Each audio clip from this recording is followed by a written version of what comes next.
এই মুহূর্তে সব থেকে বড় খবর, যাদের নাম এসআইআর লিস্টে বাদ গিয়েছে তারা কোনো সরকারি সুযোগ সুবিধা পাবেন না। আজ নবান্নে মুখ্যমন্ত্রী শুভেন্দু অধিকারী সরাসরি জানিয়ে দিলেন এই কথা।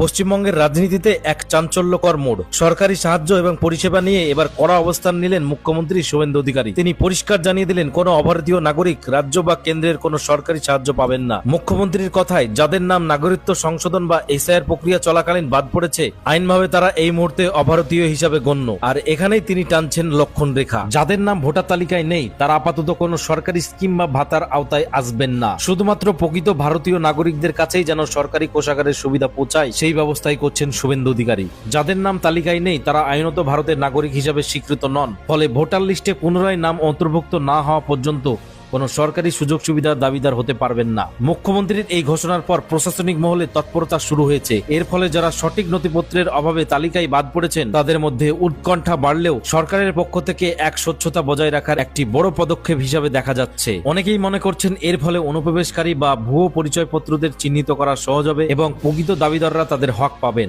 এখন প্রশ্ন হলো, যাদের নাম কারিগরি ত্রুটির কারণে বাদ পড়েছে তারা কত দ্রুত ভোটার তালিকায় নিজেদের নাম পুনরায় তুলতে পারবেন, সেটাই এখন দেখার। কোনো অভারতীয় তিনি ভারতের কোনো প্রদেশ বা জাতীয় সরকারের কোনো বেনিফিট তার পাওয়া উচিত নয়। অর্থাৎ আমার প্রশ্নে, আপনার প্রশ্নের মধ্যে আমার সব উত্তর আছে।